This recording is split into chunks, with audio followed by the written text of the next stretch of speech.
ఈ పూట ధ్యానం కొరకు పరమగీతము 8వ అధ్యాయం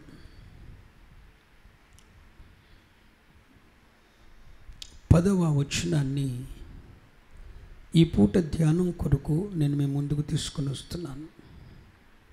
నేను ప్రాకారము వంటి దానినైతిని, నా కుచములు దుర్గములాయను. అందువలన అతని దృష్టికి నేను క్షేమము నొందదగిన దానినైతిని. ఈ మాట నాతో చెప్తారా? అతని దృష్టికి నేను క్షేమము నొందదగిన దానినైతిని. అతని దృష్టికి నేను క్షేమము నొందదగిన దానినైతిని. చాలు. పరిశుద్ధాత్మ దేవుడు మనందరితోనూ మాట్లాడును కాక. ఆమేన్. చదువుబడిన వాక్య భాగాన్ని ధ్యానించినట్లయితే, ఓ శ్రేష్టమైన, అతి శ్రేష్టమైన, అమూల్యమైన మాటలు ఈ వచనంలో మనకు కనబడుతున్నాయి. ఇక్కడ ప్రియురాలు సులమతి అనే ప్రియురాలు తన ప్రాణప్రియుడైన సొలొమోనుతో చెప్తున్న మాటలు, నేను నా ప్రియుని దృష్టికి క్షేమము నొందదగిన దాననైతిని.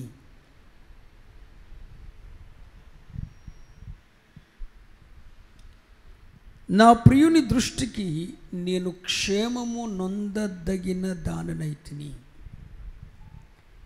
నేను పదే సార్లు పరమగీత గ్రంథాన్ని బోధిస్తున్నప్పుడల్లా మీకు చెప్తూనే ఉంటాను, ప్రియురాలు అంటే యేసుక్రీస్తు రక్తము చేత పవిత్రపరచబడి శుద్ధి చేయబడి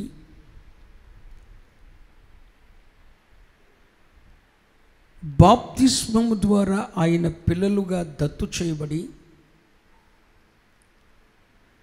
సంఘములో చేర్చబడి పరిశుద్ధ జీవితమును అనుభవిస్తూ చెడుతనమే లేని రాజమార్గంలో నడుస్తూ పైనున్న వాటి మీద దృష్టి పెట్టి, నేను భూసంబంధమైన దానిని కాదు, భూసంబంధమైన అవసరతలు నాకేమీ అక్కర్లేదు, నేను ప్రభువుతో కూడా ప్రభువు ఉన్న చోటు ఉండవలసిందని చెప్పి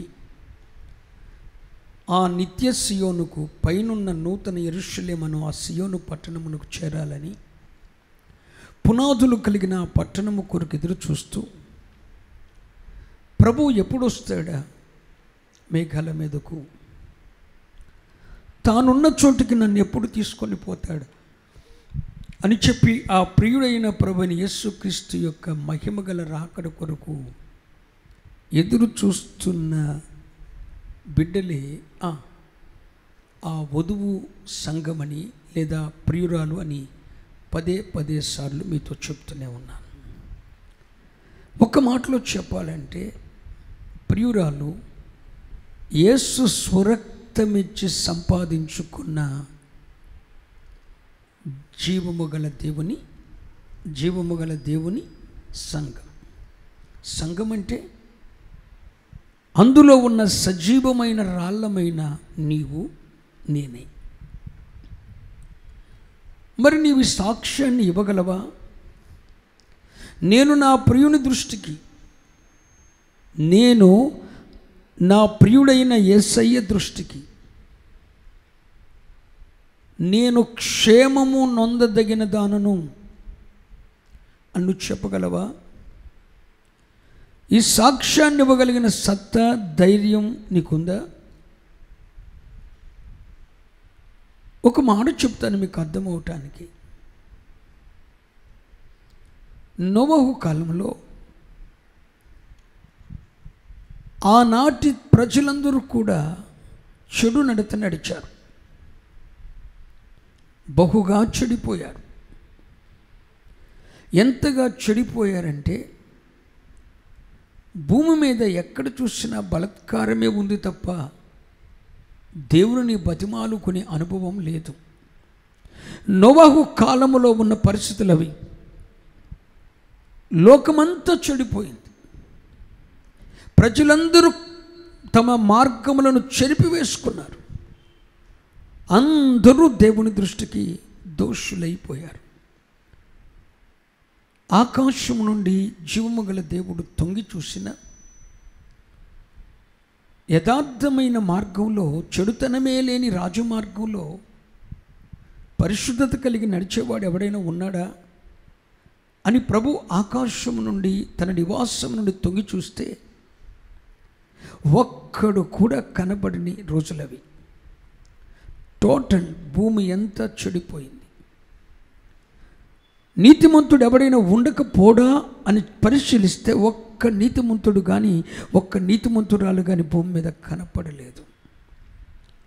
అలా నోవాహు తరమంతా చెడిపోతే అదే టైంలో నోవాహుకు దేవుడు ప్రత్యక్షమై నోవాహుతో చెప్తున్నాడు, నోవాహు, ఈ తరము వారిలో నీవు నా దృష్టికి నీతిమంతునిగా కనపడుచున్నావు. వాహ్, ఎంత గొప్ప సాక్ష్యం అండి. నీ తరమంతా చెడిపోయింది, నీ తరమంతా చెడిపోయింది, కానీ నీవు నా దృష్టికి నీతిమంతునిగా కనపడుతున్నావు.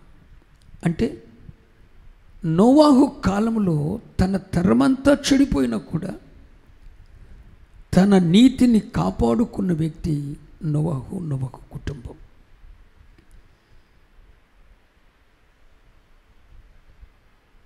ఒక మాట చెప్తాను వినండి. ఇస్సాకును మీరు తీసుకోనండి. ఇస్సాకుకు ముందున్న తరం చెడిపోయారు.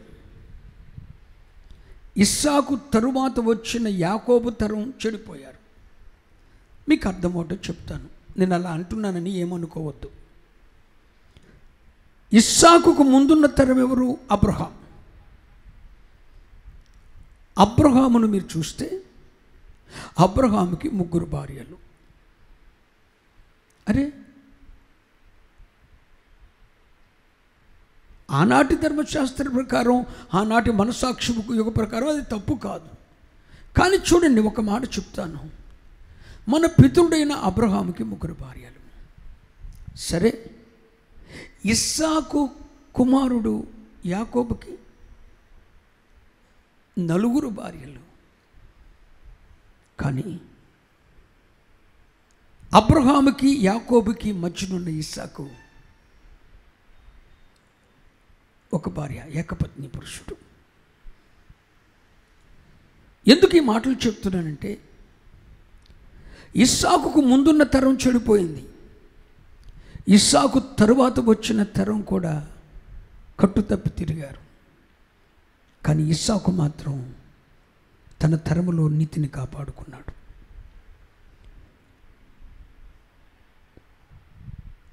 యాకోబు యొక్క 12 కుమారులు వారి పనులన్నీ కింద పడిపోయినాయి. పొలములో వారు పనులు కడుతున్నప్పుడు వారి పనులన్నీ భూమి మీద పడిపోయాయి. ఒక్క యోసేపు పను మాత్రం పైకి చూస్తూనే ఉంది.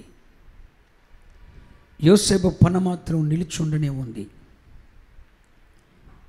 నేను ఈ మాటలు చెప్పడానికి గల కారణం ఏంటంటే, జీవము గల దేవుని సంఘములో ఉన్న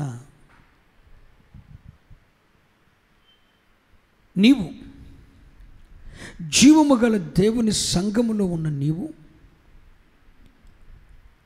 అదే జీవము గల సంఘములో నీ ప్రక్కవాడు పతనమైన ఆధ్యాత్మికంగా, నీ తోటివాడు ఆధ్యాత్మికంగా చెదిరిపోయినా, దేవుని దృష్టికి నీ కుడి ప్రక్కనున్నవాడు, నీ ఎడమ ప్రక్కనున్నవాడు, నీ ముందున్నవాడు, నీ వెనుకున్నవాడు, నీ నలుదిక్కులు ఉన్న ఆత్మీయులందరూ కూడా వారి ఆధ్యాత్మిక జీవితములు అనే పనులు పడిపోయినా, భక్తి నిలవకపోయినా, వారి భక్తి నిర్వీర్యమైపోయినా, ప్రాతకాలమున పడు మంచు ఆవిరైపోయినట్లు వారి భక్తి, వారి పరిశుద్ధతలు, వారి సమర్పణలు నిలవకపోయినా సూలమ్మతి వలె నువ్వు చెప్పగలగాలి, నేను నా ప్రియుని దృష్టికి క్షేమము నొందదగిన దాననైతిని. హలో బ్రదర్, అందరి చేతులెత్తి దేవునికి స్తోత్రం చెప్పండి. దేవుని దృష్టికి నీ ప్రక్కవాడు ఎలా ఉన్నాడో నీకొద్దు, నీ తోటి కొలిగ్ ఎలా ఉన్నాడో దేవుని దృష్టికి అక్కర్లేదు. దేవుని దృష్టికి నీవెలా ఉన్నావు అర్థమవుతుంది. వాడి పన నేల మీద పడిందో నిలుచుందో అనవసరం, నీ పన నిలుచుందా? వాడి భక్తిలో నిలిచాడో లేదో నీకొద్దు, నువ్వు నిలుచున్నావా?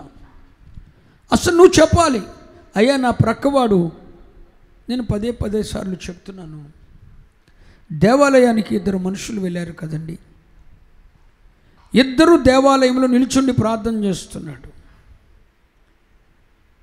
పరిసయ్యుడు అంటే వాక్యపు లోతులు బాగా తెలిసినవాడు, సుంకర్ అంటే అంతగా వాక్యం తెలవనోడు.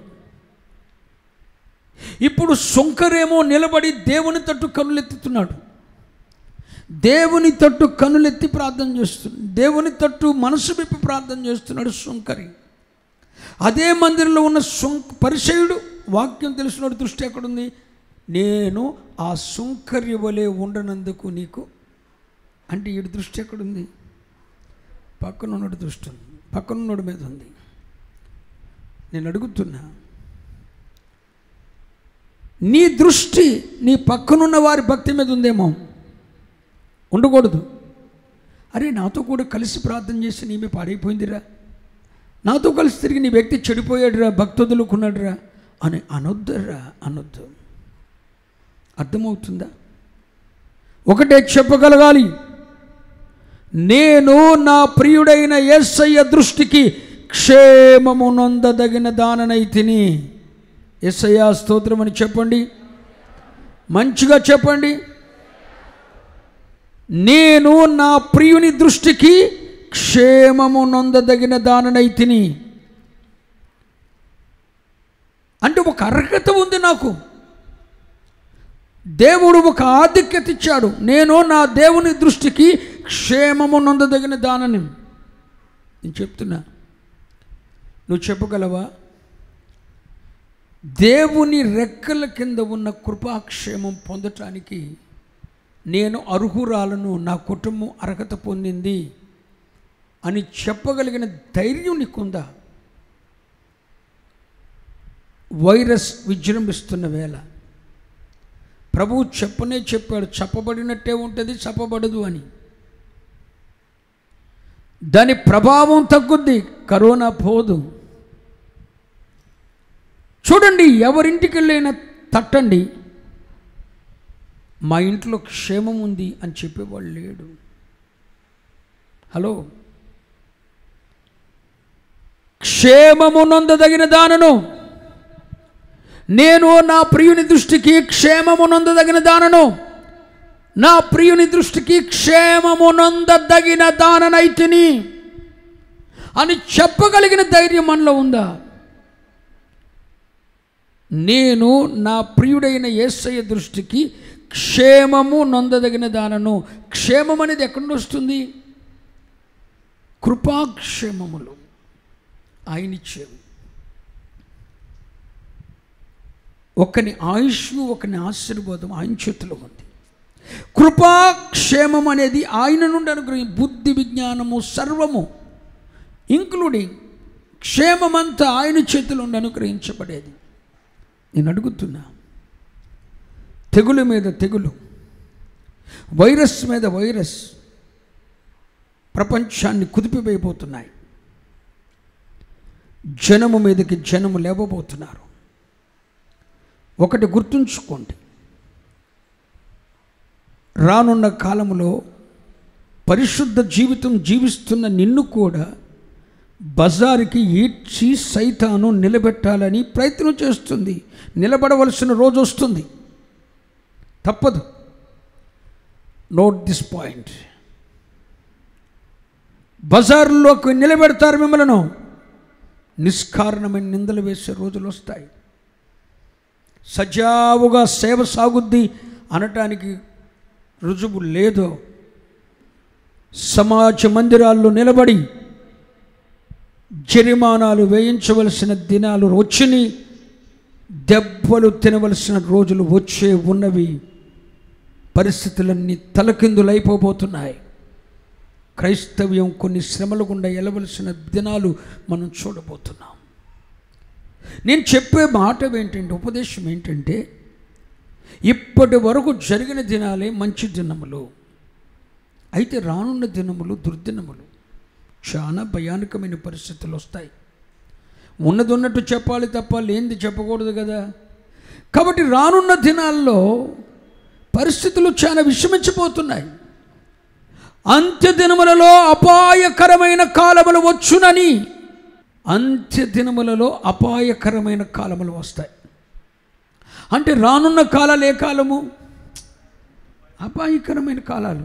ఎవరికి? సేవకులకు అపాయమే, విశ్వాసులకు అపాయమే, ప్రజలందరికీ అపాయమే. అపాయకరమైన కాలములు రాబోతున్నాయి. ఆ అపాయకరమైన కాలములలో నీవు దేవుని వలన వచ్చు క్షేమము నొందదగిన వ్యక్తిగా ఇప్పుడే నువ్వు ముద్రించబడి ఉండాలి. చెప్పండి హల్లెలూయా.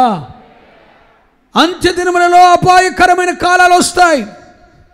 ఎంతటి అపాయకరమైన కాలములు ప్రపంచంలో వచ్చినా నేను క్షేమము నొందదగిన దానను, నా ప్రియుని దృష్టికి నేను క్షేమంగా ఉండాలని, నా ప్రియుని దృష్టికి నేను ఎన్నిక చేయబడిన దానను, ఎన్నిక చేయబడిన వాడను. కృపాక్షేమములే నా ఎంట వస్తాయి. ఏ ఇంట్లో క్షేమం ఉందర్రా చెప్పు? ఎక్కడుంది క్షేమం? కన్న కొడుకే తండ్రి మీద లేస్తున్న రోజులండి. అరే, కొడుకు వల్ల తండ్రికి క్షేమం ఉందా? No no no no. తల్లిదండ్రుల వలన బిడ్డలకు క్షేమం ఉందా? నో. ఎవరి వలన ఎవరికి క్షేమం ఉంది చెప్పండి? లేదు. ఎవరింటి గవిటి తట్టండి, క్షేమం ఉందండి మా ఇంట్లో అని చెప్పగలరా? క్షేమ సమాచారం ఇవ్వగలిగిన కుటుంబాలు ఉన్నాయా? కానీ ఇక్కడ సులమతి చెప్తుంది. ఎలాంటి సందర్భంలో చెప్పింది? పై వచనానికి రండి. పరమగీతము 7వ అధ్యాయం 7వ వచనం. అగాధ సముద్ర జలము ప్రేమను ఆర్పచాలదు, నదీ ప్రవాహములు దానిని ముంచివేయచాలు. అందరూ చేతులెత్తి దేవునికి స్తోత్రం చెప్పండి. అంటే ఈమె ఆధ్యాత్మిక జీవితాన్ని పతనం చేయాలని అగాధ సముద్ర జలములన్నీ ఏకమై ఏం మీద పారాయి. నదీ ప్రవాహాలన్నీ కలిసి ముంచివేయటానికి ప్రయత్నం చేసింది. వినాలి, ఒకవైపు అగాధ సముద్ర జలములు పైకెగిశాయి, మరొక వైపు నదీ ప్రవాహములన్నీ కూడా ముంచివేయాలని ప్రయత్నం చేశాయి. అలాంటి సందర్భంలో సులమతి అంటుంది, నా ప్రియుని దృష్టికి నేను క్షేమము నొందదగిన దాననైతిని. స్తోత్రం చెప్పండి, చెప్పండి, మంచిగా చెప్పండి. అంటే సముద్ర జలములన్నీ నిన్ను ముంచాలని చూసిన నదీ ప్రవాహాలన్నీ నీ మీద ఏకరాశిగా నీ మీదకి వచ్చి పడినా దేవుని దృష్టికి నీవు క్షేమము నొందాలి. యేసయ్యా స్తోత్రం అని చెప్పండి. రానున్న దినాల్లో భూమి మీద ఉన్న శ్రమలన్నీ, భూమి మీద ఉన్న అనారోగ్యాలన్నీ, భూమి మీద ఉన్న వైరస్లన్నీ ఒకేసారి నిన్ను నీ కుటుంబాన్ని కంబలించాలని చూచిన, విషమ పరిస్థితులు నీ జీవితంలో ఏలుబడి చేసిన, ప్రకంపనాలే కలిగినా నువ్వు చెప్పగలగాలి, ఇన్ని ప్రణయాల మధ్య నదీ ప్రవాహాలన్నీ నా మీద ఎగిసిపడ్డా, అగాధ సముద్ర జలములన్నీ నన్ను ముంచివేయడానికి ప్రయత్నం చేసినా, లోకములో ఉన్న వివిధమైన శ్రమలు, శోధనలు, అనారోగ్యాలు, వైరస్లన్నీ ఏకమై ఒకేసారి నా మీద దాడి చేసినా, నేను నా ప్రియుని దృష్టికి క్షేమము నొందదగిన దాననైతిని. క్షేమంగా ఉంటా. అదే అపొస్తలుడైన పౌలయ్య గారు అంటాడు, శ్రమ అయినను బాధ అయినను, వింటున్నారా? ఏంటంటే శ్రమ అయినను, బాధ అయినను, ఉపద్రవమైనను, వస్త్రహీనతైనను, కరువైనను, ఖడ్గమైనను, మరణమైనను,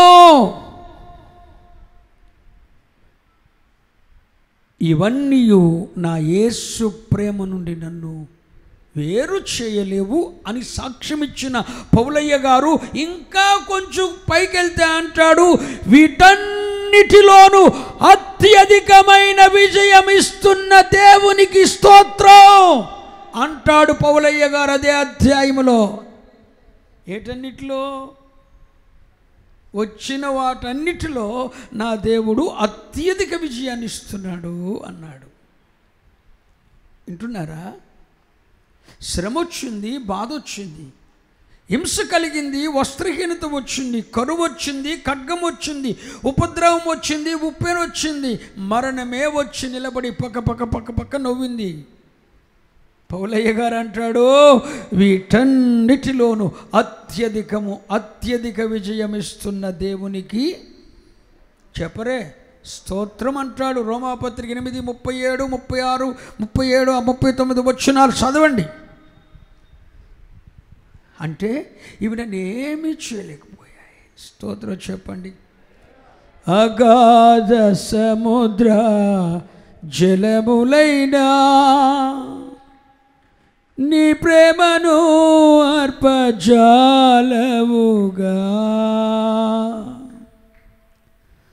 అగాధ సముద్ర జలములైనా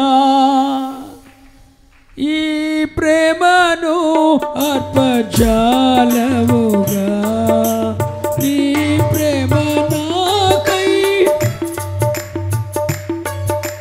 ప్రాణము పోయుచునే, ఈ ప్రేమ నాకై విలపించుచునే, ప్రాణము పోయుచునే, సిలువలో ప్రేలాడి నీ కొరకే, సిలువలో ప్రేలాడి యేసు నిన్ను పిలచుచుండే, ఆలస్యము నీవు చేయకుము, యేసు నిన్ను పిలచుచుండే, ఆలస్యము నీవు చేయకుము, సిలువలో ప్రేలాడి నీ కొరకే, సిలువలో ప్రేలాడి.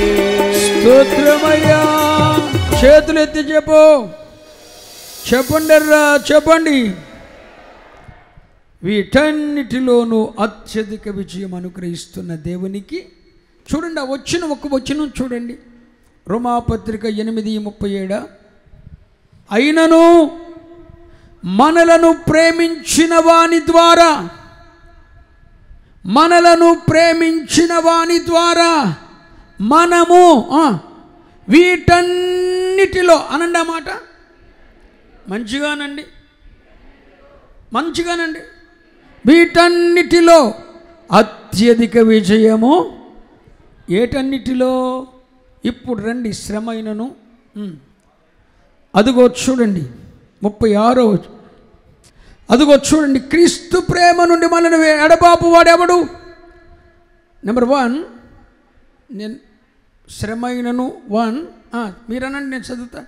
1 2 3 4 5 6 7 బాధలు కలిగిన, ఇక లోకంలో ఉన్న బాధలన్నీ వచ్చినాయి. రాందేముంది? శ్రమ రాలేదా? బాధ రాలేదా? హింస రాలేదా? కరువు రాలేదా? వస్త్రహీనత? అరే అనుకోకుండా ఉపద్రవమే వచ్చి ముంచేసిందిగా, ఖడ్గం వచ్చిందిగా. కీర్తన యోబు భక్తుడు అంటాడు, 6 బాధల నుండి ఆయన నన్ను విడిపిస్తాడు, 7 బాధలు కలిగినా విడిపిస్తాడు అంటాడు. ఇక్కడ ఇదే లోకంలో ఉన్న బాధలన్నీ వచ్చి పడ్డాయి. వీటన్నిటిలోనూ అత్యధిక విజయము పొందుచున్నాము. Praise the lord. చెప్పండి హల్లెలూయా. ఒకవైపు నదీ ప్రవాహం, మరొక వైపు అగాధ సముద్ర జలం.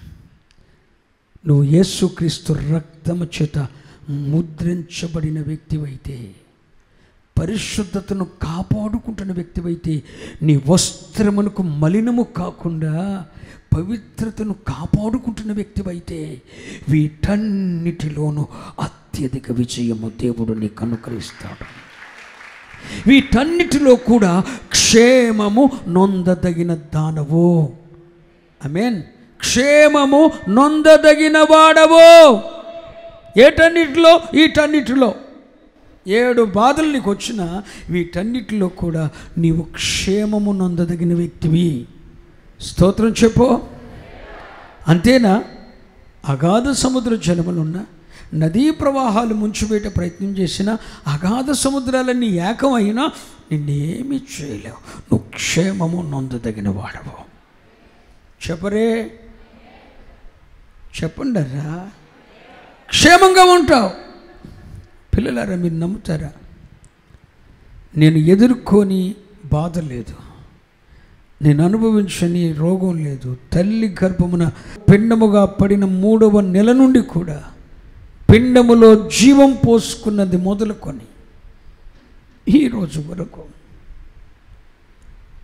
ఎన్ని బాధలు, ఎన్ని అనారోగ్యాలు, ఎన్ని ఉప్పెనలు, 1 కాదు 2 కాదు, 10 రకాల దాడులు, 10 రకాల అనారోగ్యాలు, 10 రకాల విపత్తులు, శోధనలు. చెప్పటం కాదు, అనుభవించాను, అనుభవిస్తూనే ఉన్నాను. ఒకసారి చాలా బాధ కలిగి ఓ పాట రాశాను. చాలా బాధ కలిగింది, తట్టుకోలేకపోయాను.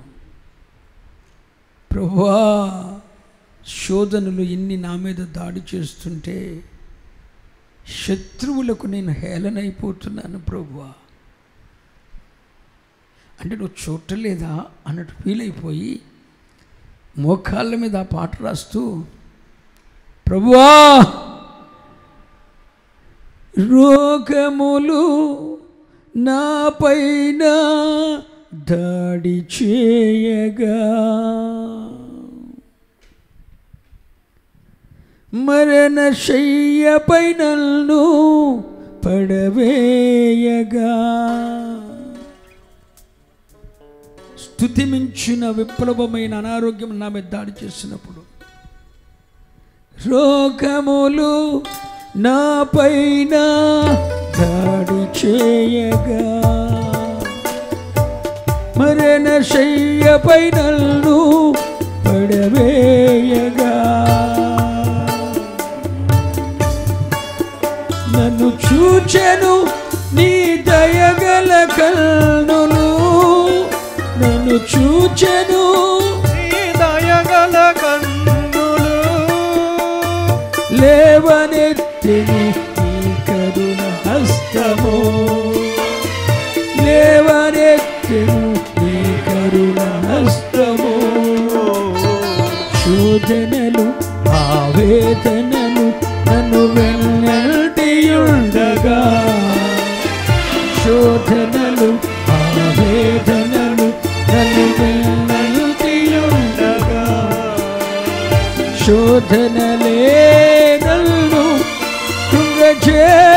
జయించుండగా శోధనలే నన్ను కృంగజేయుండగా శోధన జయించు శక్తిని ఇచ్చినావు యేసయ్యా శోధన జయించు శక్తిని ఇచ్చినావు యేసయ్యా నీ రక్తమునే కంచెగా వేసినావు నీ రక్తమునే కంచెగా వేసినావు శోధనలు వేదనలు నన్ను వెల్లంటియుండగా శోధనలు వేదనలు నన్ను వెల్లంటియుండగా సాతాను సమూహములు దాడి చేయగా శత్రువులకు నేను హేళన కాగా సాతాను సమూహములు దాడి చేయగా శత్రువులకు నేను హేళన కాగా హల్లెలూయా వీడు భక్తుడా వీడికేంటి ఇన్ని శ్రమలు ఏడ్చాను మోకాళ్ళ మీద ప్రభువా ఒకవైపు రోగములు మరొక వైపు సాతాను సమూహములు దాడి చేస్తున్నాయ్యా దాడి చేస్తుంటే మరణశయ మీద నేనున్నప్పుడు వందల పర్యాయాలు మరణశయ మీద నేనున్నప్పుడు శ్రమ బాధ హింస కరువు ఖడ్గము వస్త్రహీనత ఉపద్రవము ఇబ్బందులను సవి చూడవలసి వచ్చినప్పుడు నది ప్రవాహాలు నన్ను ముంచివేయాలని ప్రయత్నం చేసినప్పుడు సముద్ర జలములన్నీ ఏకమై వాటికి సహకరించినప్పుడు వీటన్నిటిలో అత్యధికమైన విజయం ఇచ్చావు అప్పుడు శత్రువులు ఎన్ని నా మీద వచ్చినప్పుడు శత్రువులకు నేను హేళనగా మారిపోయాను అంటూ నేను పాట రాస్తుంటే ప్రభు అన్నాడు అరే పిచ్చోడా శత్రువులకు నువ్వు హేళనైతే నీ చుట్టూ క్షేమంగా ఉండటానికి నా రక్తమును ప్రోక్షించాను క్షేమంగా ఉంటావు క్షేమంగా ఉంటావు క్షేమంగా ఉంటావు ఒక్కటి కాదండి జీవితంలో శ్రమ ఎలా ఉంటుందో నాకు తెలుసు బాధ హింస అంటే ఇంకొకడు పెట్టేదండి హింస బాధ వేరు శ్రమ వేరు హింస వేరు హింస అంటే మనం నమ్మిన వ్యక్తుల ద్వారా కలిగేదండి హింస శ్రమ బాధ హింస కుటుంబం వల్ల కానీ బిడ్డల వల్ల కానీ లేకపోతే సమాజం వల్ల కానీ సంఘం వల్ల కానీ ఇవంటివన్నీ వచ్చాయి 7 శ్రమ బాధ హింస కరువు ఖడ్గం ఉపద్రవం ఉప్పిన అరే మరణం నన్ను సేవ ప్రారంభించిన తర్వాత సుమారు సేవ ప్రారంభించక మునుపు ఒకసారి మరణ పంచుల్లోకి వెళ్ళి చనిపోయానని వదిలేశారు కాళ్ళు చేతులు కట్టేశారు చిన్నతనంలో సేవలో కూర్చున్న తర్వాత 3 సార్లు ప్రాణాపాయ స్థితిలోకి మరణ పంచుల్లోకి వెళ్ళి మరలా తిరిగి బయటకు వచ్చాను ఎందుకో దేవుడు బ్రతికిస్తూ లేవనెత్తుతూ ఉన్నాడు చిన్నతనంలోనే సీము రక్తం పుండ్లు పడి చర్మం కుళ్ళిపోయి ఎముకలు బయట కనబడుతూ ఉండేవి అప్పుడే చనిపోయిన అనుకుని వదిలేశారు ఇలాంటివెన్నో దాడి చేసిన సరిగ్గా ఇప్పుడు నాకు 43వ సంవత్సరం వీటన్నిటిలో అంటే నదీ ప్రవాహములు నా తల మీదుగా పొర్లి పారిన వీటికి సపోర్టుగా అగాధ సముద్ర జలములు ఏకమైన వీటికి సమోర్టుగా 7 బాధలు శ్రమ, బాధ, హింస, కరువు, ఖడ్గం, ఉపద్రవం, మరణం, వస్త్రహీనత, కరువు, ఎన్నోసార్లు పేదరికం అనుభవించాను తెలుసా మీకు? ఆ నెల కరెంటు బిల్లు కట్టని పరిస్థితులు ఎన్నున్నాయి, ఎన్నోసార్లు. కానీ ఒకరితో మనసిప్పి మాట్లాడుకోలేదు దేవునితో తప్ప.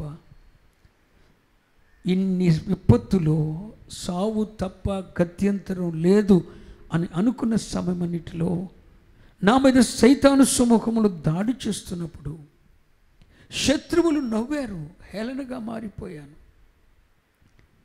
కానీ ప్రభు అన్నిటిలోనూ నన్ను ప్రేమించిన ప్రియుడైన యేసు అన్నిటిలోనూ అత్యధిక, అంటే నేను అనుకున్న దానికంటే అత్యధిక విజయం ఇస్తున్న దేవునికి స్తోత్రం. వీటన్నిటిలోనూ నేను క్షేమమునందదగిన దాననైతిని. నువ్వు చెప్పగలవా సోదరుడా? ఒకటే చెప్తాను, నువ్వు ప్రభు అయిన యేసు క్రీస్తు రక్త ప్రోక్షణ కింద భద్రపరచబడిన వ్యక్తివైతే, ప్రభు అయిన యేసు క్రీస్తు రక్తము చేత ముద్రించబడి ఆయన సొత్తుగా మార్చబడిన వ్యక్తివైతే, పరిశుద్ధతను కాపాడుకుంటూ అపవిత్రత వస్త్రమునకు అంటనీయకుండా, నీ రక్షణ అనే వస్త్రమునకు మలినమంటకుండా నిష్కపటమైన హృదయంతో నువ్వు కొనసాగిస్తూ ఉంటే అన్నిటిలోనూ క్షేమము నొందదగిన వాడవవుతా. చెప్పండి హల్లెలూయా. ఎన్నన్నా రానివ్వండి, రానివ్వండి, రానివ్వండి, క్షేమము నొందదగిన వాడవు, క్షేమము నొందదగిన దానవని దేవుని చేత ఎన్నిక చేయబడ్డావు. నీ ప్రభువైన యేసుక్రీస్తు రక్తపు చోటున క్షేమము నొందదగిన దానం. ఎవడంటుంది నేను క్షేమము నొందదగిన దాననైతిని? ఎప్పుడండి? అగాధ సముద్రాలు నన్ను ముంచివేయాలని చూసిని, నది ప్రవాహాలు నన్ను అంతమొందించాలని చూసిని, కానీ నేను క్షేమము నొందదగిన దాన్ని కాబట్టి భద్రంగా ఉన్నాను, క్షేమంగా ఉన్నాను. చెప్పండి హల్లెలూయా. 50 దినాలు సంఘంలో ప్రజలను చేర్చి ఆరాధన చేసిన క్షేమంగా ఉన్నాం. నేను ఆయన దృష్టికి క్షేమము నొందదగిన వాడను. చెప్పండి హల్లెలూయా, చెప్పండి హల్లెలూయా. అయితే క్షేమము నొందదగిన దాన్ని అంటానికి అంటే దానికి ఒక అర్హత ఉండాలి. క్షేమము నొందదగిన వాడవటానికి ఒక అర్హత ఉండాలి. దాని గురించి 2 మాటలు చెప్పనా? నీ క్వాలిఫికేషన్ ఏంటో చెప్పనా? క్షేమము నొందిన వాడవు, క్షేమము నొందిన దానవు నువ్వు కావటానికి ఒక్క అర్హత నీకు ఉండాలి. అరే ఐఏఎస్ ఎగ్జామ్ రాయకుండా, ప్రిపేర్ అవ్వకుండా, రాయకుండా, చదవకుండా, ఎగ్జామ్ రాయకుండా, సెలెక్ట్ అవ్వకుండా కలెక్టర్ అయిపోతాడా? మాట్లాడరే.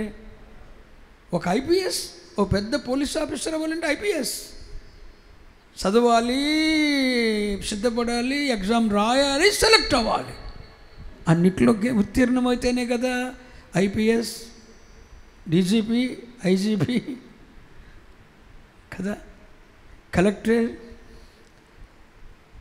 దానికి ఒక క్వాలిఫికేషన్ ఉంటుందండి.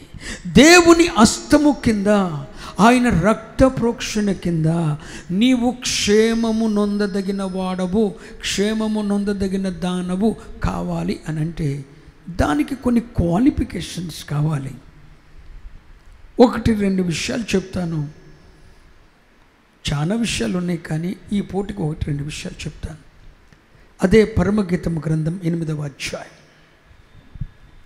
పరమగీత గ్రంథం 8వ అధ్యాయం 10వ వచనం.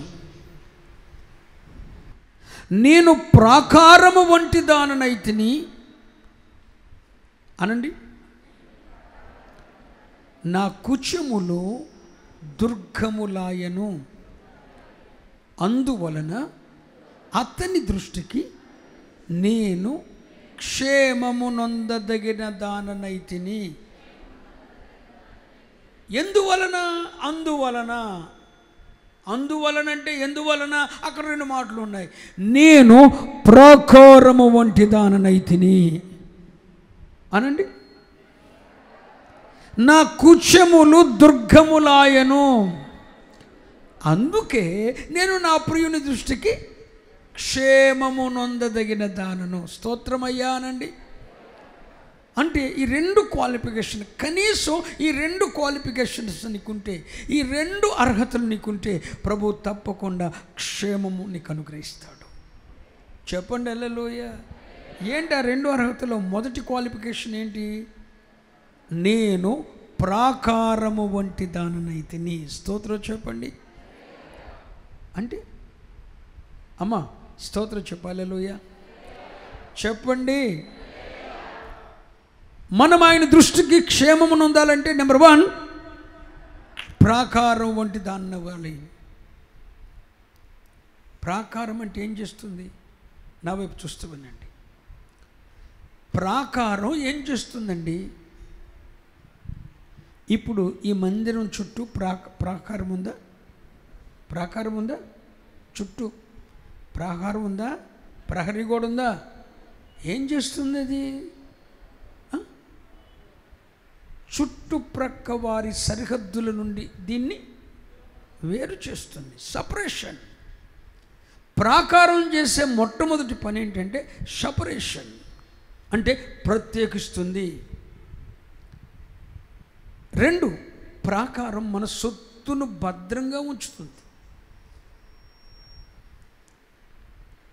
అవతల వైపు ఉన్న దాన్ని యువతలకి రానివ్వదు.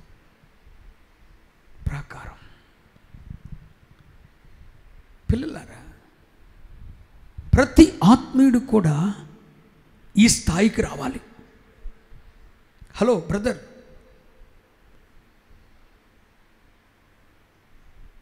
అసలు వాస్తవం చెప్పాలంటే రక్షింపబడిన యేసు ప్రభుని అంగీకరించిన తొలిటి రోజుల్లో మనకు దేవుడు అగ్ని ప్రాకారంగా ఉంటాడు.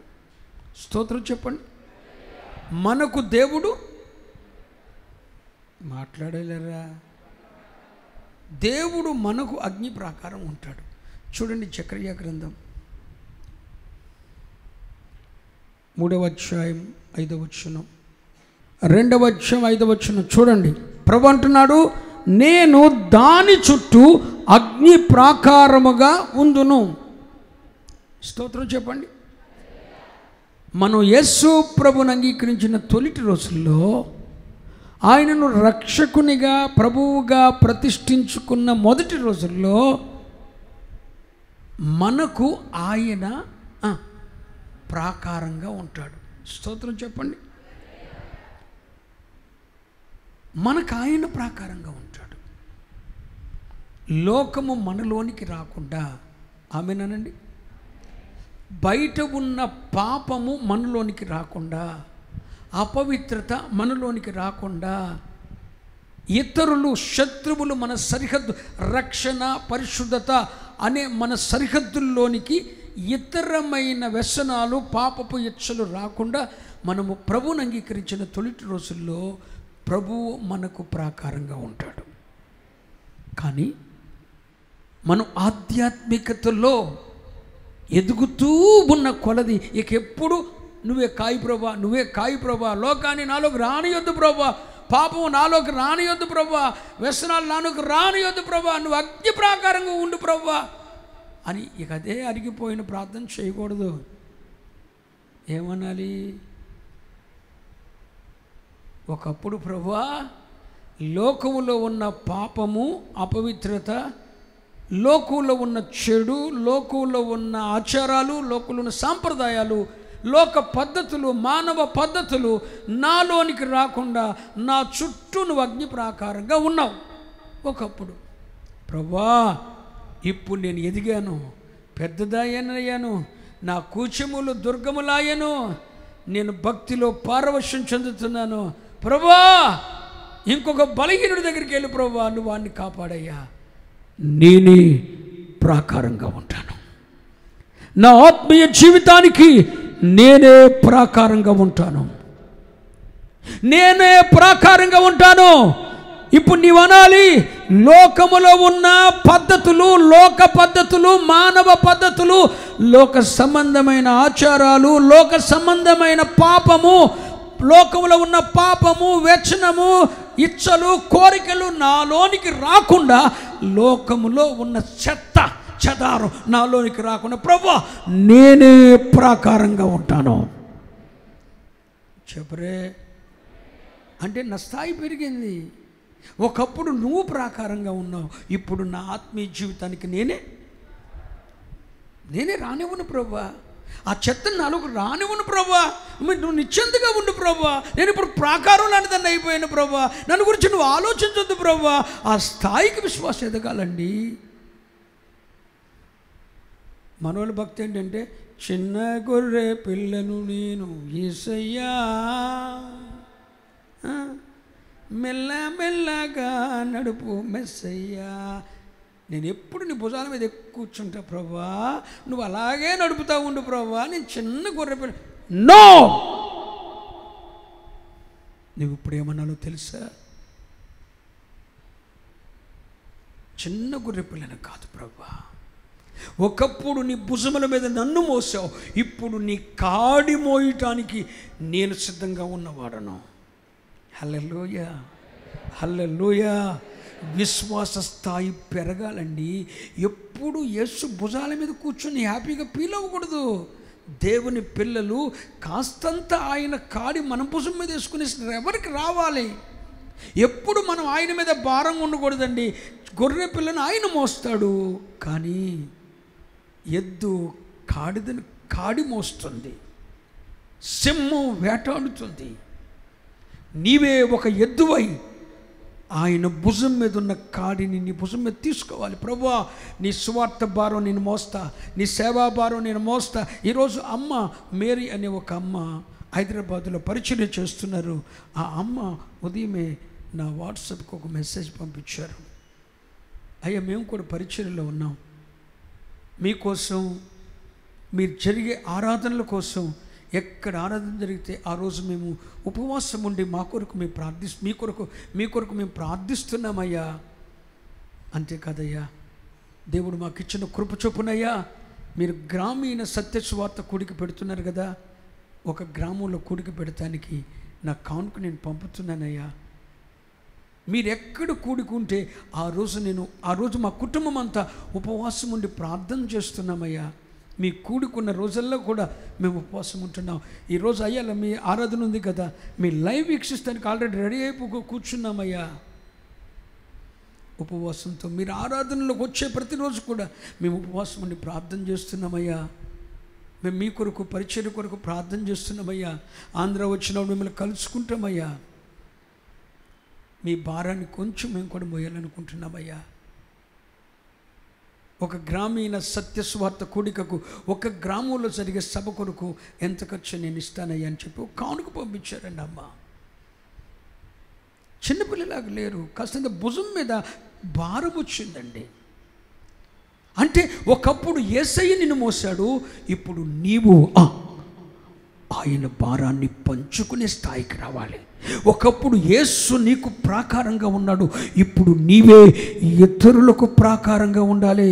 నిన్ను చూసిన వాడు పాపం రానివ్వకూడదురా, మనలోకి రానివ్వకూడదురా పాపం, మనం ఒక అడ్డుబండ అయిపోవాలి, మనం ఒక ప్రాకారం అయిపోవాలి. నీలోనికి చెత్త రానియకుండా నువ్వు ప్రాకారంగా ఉండాలి. నీవే ఇతరులకు కూడా చెప్పాలి. ఇతరులకు కూడా నీ బిడ్డలకు నువ్వు ఒక ప్రాకారంగా ఉండాలి. మా మమ్మీ మా డాడీ ఒప్పడు, మా మమ్మీ మా డాడీ ఒప్పడు, ఈ పాపాన్ని సహించరు. మా మమ్మీ మాకు ప్రాకారం, మా డాడీ మాకు ప్రాకారం, చెత్త రానివ్వరు, అపవిత్రత రానివ్వరు అని చెప్పి వణుకు పుట్టాలండి పిల్లలకి. నీవే ఒక ప్రాకారంగా ఉండాలి. అంతేకాదు నీకు నీవు ప్రాకారంగా ఉండాలి. ఒకప్పుడు దేవుడు నీకు కాపాడాడు, అప్పుడు నీకు భక్తి తెలియదుగా, అప్పుడు నీకు విశ్వాసం తెలియదుగా, ప్రార్థన అంటే అంత లోతుకు తెలియదు కదా. బైబిల్ చేత పట్టుకున్నావు కాబట్టి చెత్త నీలోకి రానియకుండా నువ్వు ఎన్ని తప్పులు చేసినా ఆయన సరి చేసుకుంటూ నిన్ను కాస్తూ పాపం నీలోకి రానియకుండా, బాబు అరే ఈ లోక పద్ధతి నువ్వు చేయకూడదు, ఈ ఆచారం నువ్వు చేయకూడదు, ఈ మానవ పద్ధతులు అనుసరించకూడదు, లోక మర్యాద నీలోకి రాకూడదు అంటూ ఎప్పటికప్పుడే తనే ప్రాకారంగా ఉండి ఒకవేళ నువ్వు తప్పిపోతున్నా సరి చేస్తూ వచ్చేసాడు. కానీ ఇప్పుడు రాబోతున్న అపాయకరమైన దినాల్లో నువ్వు క్షేమము నుండి తగిన వాడవు, క్షేమము నొందిన వ్యక్తివి నువ్వు కావాలంటే నీవే ఒక ప్రాకారంగా మారిపోవాలి. ఇష్టం లేదా? నీవే ఒక ప్రాకారంగా మారాలి. అంటే లోకములో ఉన్న చెత్త చెదారము అపవిత్రత నీలోనికి రానియకుండా, నీ బిడ్డల్లోనికి రానియకుండా నీవే ప్రాకారంగా మారిపోవాలి. నేను ప్రాకారము వంటి దాననైతిని. స్తోత్రం. ఇతరులు పాపం చేయకుండా నేను ప్రాకారంగా ఉన్నా, నాలోనికి లోకము పాపము రాకుండా ప్రాకారంగా ఉన్నా. నువ్వు అడ్డుబండ అయిపోవాలండి. యేసయ్యకున్న పేర్లలో శతకోటి నామాల్లో యేసయ్య నామం ఏంటి? ఒక నామం. యేసయ్యకి శతకోటి నామాలు ఉన్నాయి బైబిల్లో. యేసయ్యకున్న పేర్లలో ఆయనకు ఒక పేరేంటి? అడ్డుబండ. ఏంటి? ఇశ్రాయేలు 2 గోత్రములకు తగులు రాయిగాను అడ్డుబండగాను ఉన్నాడు. శతకోటి నామాల్లో యేసయ్యకున్న పేరు ఒకటి, కరుణామయుడా, వాత్సల్య పూర్ణుడా. ఇంతేనా? అడ్డుబండ అని ప్రార్థన చేయవే ఎప్పుడు? అడ్డొస్తాడనా? అరే ప్రార్థన చేస్తారు ఎవరైనా, అడ్డుబండ అయిన యేసయ్యా స్తోత్రం అయ్యా, అడ్డంగా దొరికిపోయాను నీకని చెప్పారు.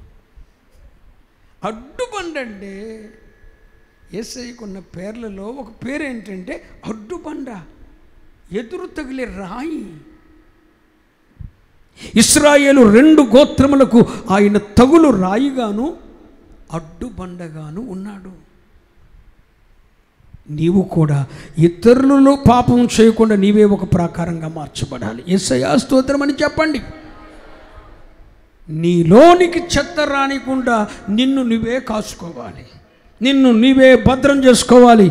అదే వాక్యం చెప్తుంది, దేవుని మూలంగా పుట్టినవాడు తన్ను తాను భద్రం చేసుకోవాలి. స్తోత్రం చెప్పు. టీవీ చూడకుండా మొయ్యి, కళ్ళు మొయ్యి, చెవులు మొయ్యి, నిన్ను నువ్వే భద్రం చేసుకోరా అబ్బాయి. దూషించిన వాడిని దూషించకుండా, కీడుకు ప్రతి కీడు చేయకుండా, నీ మీద కేసు పెట్టిన వాడికి తిరిగి పెట్టకుండా, పగ తీర్చుకోకుండా వదిలే. ప్రభు వాడిని ఎలా అల్లల్లాడిస్తాడో అలా అల్లల్లాడిస్తాడు. నువ్వు అల్లాడించాలంటే ఒకరోజు అల్లాడిస్తావు పొన. నిన్నెంతసేపు అల్లాడించాడో నువ్వు కూడా ఎంతసేపు అల్లాడించగలవు. ఒక పొనని నేను ఎంతసేపు అల్లాడిస్తాను, నువ్వు కూడా అంతే కదా. కానీ దేవుడు అల్లాడించడం మొదలు పెడితే జీవితాంతం అల్లాడిస్తాడు. ఆయన చేతి కప్పు చెప్పండి, ఆయన చేతి కప్పు చెప్పండి. పగ తెచ్చుకుంటే మీ పని కాదర్రా. ప్రాకారంలో మారిపోండి. చెత్త చెదారం నీ ఆత్మీయ జీవితంలోకి రానియకుండా నీ ఒక ప్రాకారం, నిన్ను నీవే భద్రం చేసుకో, నిన్ను నీవే శుద్ధిపరచుకో, నిన్ను నీవే శుద్ధి చేసుకో, నిన్ను నీవే శుద్ధీకరణ నీకు నీవే చేసుకోవాలి. గంగాళం దగ్గర బాప్తిస్మము దైవ సేవకుడు ఇస్తాడు, కానీ నీ చేతులు నీ కాళ్ళు ఉదయ సాయంత్రం నువ్వే కడుక్కోవాలి. హలో, బాప్తిస్మం దైవజనుడు ఇస్తాడు, నీ కాళ్ళు చేతులు రోజు వచ్చి కడుగుతాడు అయ్యగారు. మరేం చేస్తాడు? మాట్లాడరే. బజార్లోకి వెళ్ళొచ్చావు, పందిబండ తొక్కావు, నీ కాళ్ళు నేను వచ్చి కడుగుతానా? చెయ్యి పో అంట. నీ కాళ్ళు నువ్వే కడుక్కోవాలి. అర్థమైందిరా? నిన్ను నువ్వే శుద్ధి చేసుకోవాలి. నీ కాళ్ళు చేతులు ప్రత్యక్ష గుడారంలోకి వెళ్ళేటప్పుడు వచ్చేటప్పుడు శుద్ధి చేసుకోవాలి. ఏ క్షణం ఆ క్షణమే శుద్ధీకరణ అనేది నీ చేతిలో ఉంది. గంగాల మందిరం ముందు ఎందుకో తెలుసా? బయటకు వచ్చేటప్పుడు శుద్ధి చేసుకోవాలి, లోపలికి వెళ్ళేటప్పుడు బయటికి వెళ్ళేటప్పుడు శుద్ధి చేసుకోవాలి, లోపలికి వచ్చేటప్పుడు శుద్ధి చేసుకోవాలి. కాళ్ళు చేతులు కడగాల్సిందే. ఎవ్రీ డే, ఎవ్రీ క్షణం శుద్ధీకరణ. నిన్ను నీవే భద్రం చేసుకో, నిన్ను నువ్వే కాచుకో, నీవే ఒక ప్రాకారంగా మారిపో. చూడరా, చూడను, మాట్లాడను, అనను, మౌనంగా ఉంటా అంతే. నిన్ను భద్రం చేసుకో. అర్థమైంది అన్నవాళ్ళు యేసయ్యకు స్తోత్రం చెప్పండి. ఇప్పుడు సులమతి అంటుంది, ప్రియురాలు అంటుంది, నేను ప్రాకారము వంటి దాననైతిని కనుక ఆయన దృష్టికి నేను క్షేమము నొందదగిన దాననైతిని. ఎప్పుడు? ప్రాకారం అయిన తర్వాత కానీ క్షేమం లేదు. ఇక రెండోది, ఆ మాట కూడా చెప్పి నేను వాక్యాన్ని ముగిస్తా. చెప్పనా వద్దా? బాగా నొప్పిగా ఉంది, తలనొప్పి వచ్చేస్తుంది. రాత్రి చెప్పనా, ఇప్పుడు చెప్పనా? మాట్లాడరు, మీ ఇష్టం. ముగిస్తే దేవుని స్తోత్రం అన్నట్టు చూస్తున్నారు. మా కుచములు, నా కుచములు దుర్గములాయను అనండి. కుచములు అంటే ఇక్కడ ప్రియురాలు చెప్తుంది, నా కుచములు దుర్గములాయను కనుక నేను నా ప్రియుని దృష్టికి క్షేమము నొందదగిన దాన్నైతిని. ఇక్కడ ప్రియురాలు స్త్రీ, ఒక ప్రియురాలు ప్రియునితో చెప్తుంది, నేను ప్రాకారం అంటే అయ్యాను, లోకాన్ని నాలోకి రానివ్వట్లేదు, చెత్తను నాలోకి రానియకుండా, పాపము నాలోనికి రాకుండా, నేను లోకంలోకి వెళ్ళకుండా నన్ను నేనే ఒక ప్రాకారంగా మార్చుకున్నాను. నా కాళ్ళ చుట్టూ నేనే గిర్రి గీసుకున్నాను. స్తోత్రం చెప్పండి. ఇప్పుడు నేను ప్రాకారంలాగా అయ్యాను. అంతేకాదు, నా కుచములు దుర్గములాయను. కుచములు అంటే స్త్రీకి, ప్రతి స్త్రీకి కూడా కుచములు రెండు ఉంటాయి. మగవాడికైనా ఆడ మనిషికైనా కుచములు అంటే, ఇక్కడ చెప్పేది స్త్రీ ప్రియురాలు చెప్తుంది, నా కుచములు అంటే నా రొమ్ములు, తల్లిగా బిడ్డలకు పాలిచ్చే రొమ్ములు. బైబిల్ ఏం చెప్తుంది? యవనుడా, నీ యవన కాలమందు సంతోషించు, నీ యవన కాల భార్య రొమ్ము వలన తృప్తి పొందు అని ఉంది బైబిల్లో. నేనేం తప్పు చెప్పట్లేదు, పెద్ద ఫీల్ అవ్వాల్సిన పని లేదు, అంత పవిత్రులు ఏం లేరు ఇక్కడ.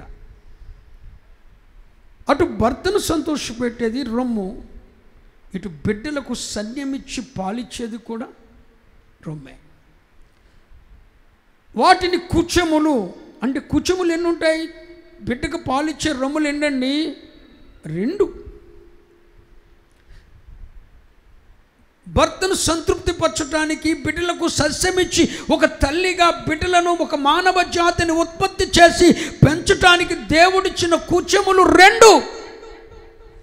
ఈ కుచములు దుర్గములయ్యాయట, దుర్గాల్లాగా తయారయ్యాయి. బిడ్డను పోషించటానికి వీలుగా కుచములు దుర్గములాయను కనుక నేను నా ప్రియుని దృష్టికి క్షేమమునొందిన దాన్నైతిని. అంటే కుచములు అంటే అర్థం ఏంటి?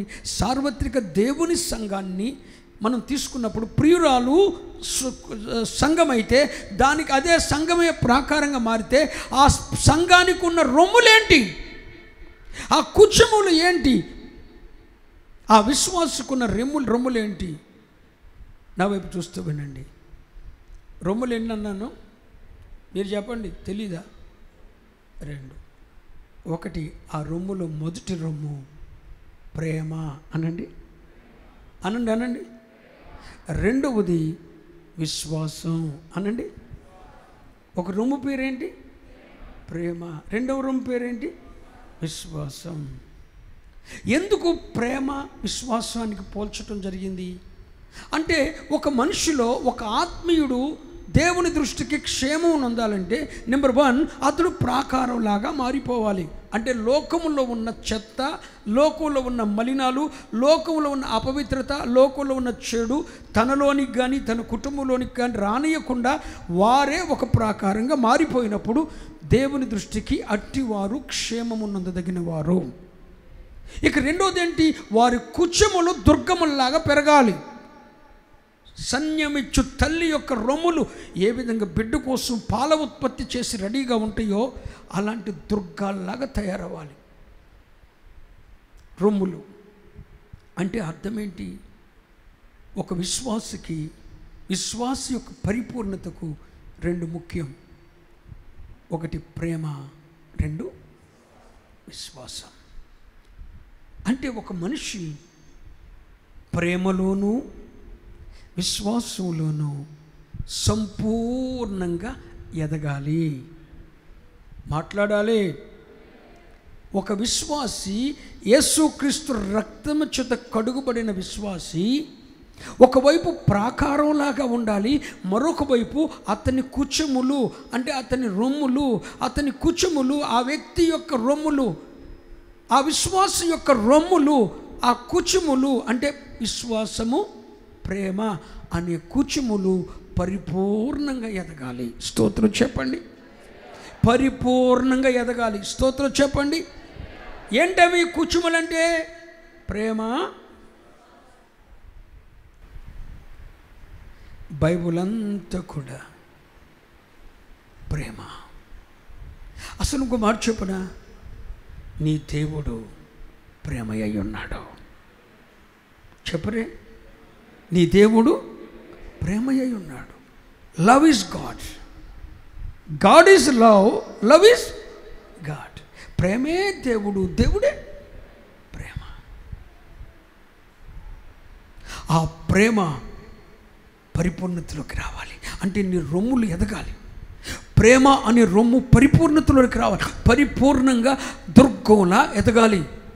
అంటే అర్థమేంటో తెలుసా? ప్రేమలో పరిపూర్ణత అంటే అర్థమేంటో తెలుసా? ప్రభువా, ఒక మాట చెప్తాను. ప్రభు నిన్ను ప్రేమించాడు. ఎంతగా ప్రేమించాడు? నీ కొరకు తనకున్నవన్నీ ఇచ్చేశాడు.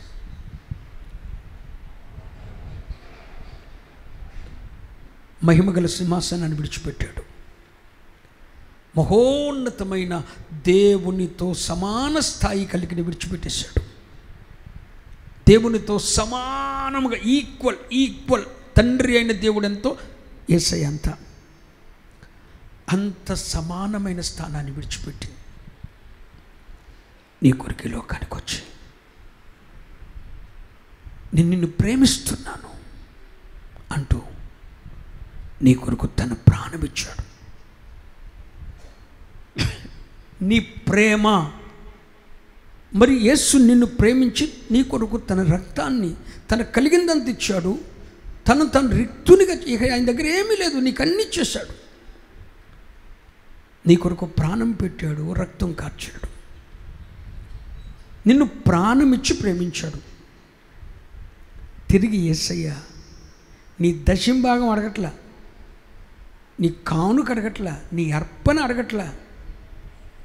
ఆయన నిన్నెలా ప్రేమించాడో తిరిగి నీవు ఆయనను చెప్పరే అలాగే ప్రేమించాలని కోరుకుంటున్నాడు.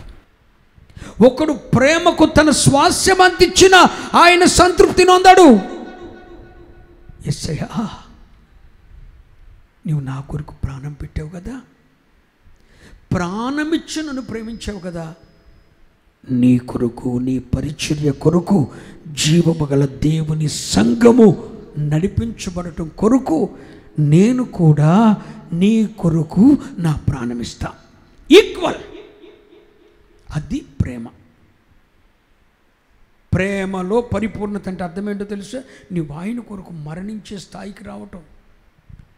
ప్రభు, నీ కొరకు చనిపోతున్నాయ్యా, నీవు నా కొరకు మరణించావు, నేను నీ కొరకు మరణిస్తా. అపొస్తలుడైన పౌలయ్య గారు ఏమంటాడు?